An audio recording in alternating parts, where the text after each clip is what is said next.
Who complained more than the Israelites in the wilderness? Complaining is a part of life. It comes naturally. It bursts out before you even think about it. When things won't go your way, especially when people disappoint you, or when life feels much heavier than you think it should, it feels justified. But as a Christian, you start to realize that just because complaining comes naturally doesn't mean it's right with God. At times, what we call venting is actually dissatisfaction with God. It's complaining about how you think God has failed you by not answering your prayers in the way you think He should. It's a subtle resistance to a current situation. The truth is, complaining usually starts long before it reaches your lips. It begins quietly in your thoughts. Thoughts like, this isn't fair, or why is this happening to me? Or this shouldn't be like this. Why me? If you're like me, you've absolutely done this. In my own life, I've done this with social media. I see my old classmates achieve things that are still so far from me achieving, and I would think to myself, why am I so far behind? Why am I stuck in these situations I'm in? And I spiral into a tunnel of complaining and comparing myself to others. No, I'm not perfect. I'm definitely still learning. But if you can relate to this, please consider subscribing. I'm trying to build a community of believers who support each other through the difficult seasons of life. Now, Philippians 2:14 says, do everything without complaining or arguing. This can feel almost impossible because it confronts something so ingrained in us. Complaining slowly shifts your focus. Instead of seeing what God is doing, you become so fixated on what you believe He should be doing for you or what He hasn't done yet. You know the thoughts I'm referring to. Like, why didn't I get the job or promotion? While at first it sounds simple, it can drag you into a place you don't want to be.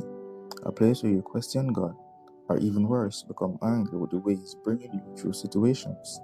2 Corinthians 10:5 tells us to demolish arguments, pretensions, and lofty opinions that oppose the knowledge of God, and to proactively take every thought captive to obey Christ. The verse basically says we should take control of our thoughts instead of letting our thoughts control us. It talks about casting down imaginations. That means rejecting thoughts that aren't true, helpful, or from God. For example, I'm not good enough. God doesn't care about me.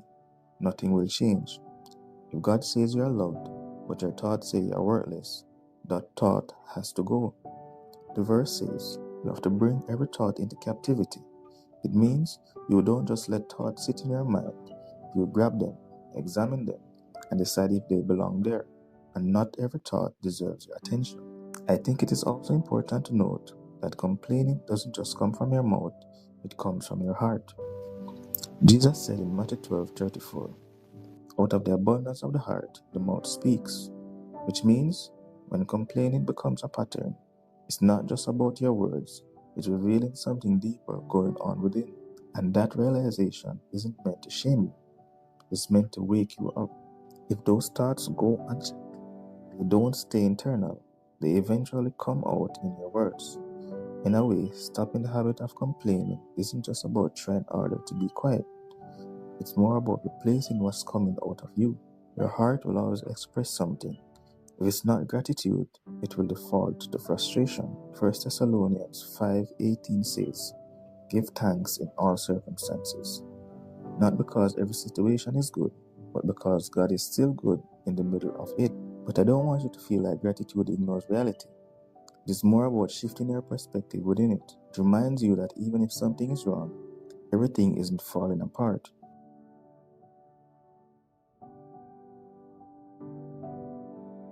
Another thing I want to point out to you is that your words carry more weight than you think. Proverbs 18:21 says that death and life are in the power of the tongue. Every time you speak, you're agreeing with something. When you constantly complain, you reinforce negativity and frustration. But when you choose to speak with faith, even if it's quiet, even if it's imperfect, you begin to align your heart with trust instead of bitterness. Again, let me be clear. That doesn't mean you pretend everything is fine. It means you refuse to let negativity have the final say. At the root of all of this is something deeper, contentment. And contentment isn't something you're born with, it's something you learn. Paul said in Philippians 4:11, I have learned to be content whatever the circumstances. That word learned matters. It means there were seasons where he had to wrestle with his feelings, adjust his perspective, and choose trust when it didn't come naturally. Contentment grows when you begin to trust that God knows what He's doing, even when you don't understand it. And maybe the most honest truth is this: a lot of what we complain about, we've never really prayed about. We repeat the problem to ourselves and to others, but we don't always bring it to God. Philippians 4:6 reminds us not to be anxious, but to bring everything to Him in prayer. Complaining is talking about the problem over and over again. Prayer invites God into it, and those are not the same thing.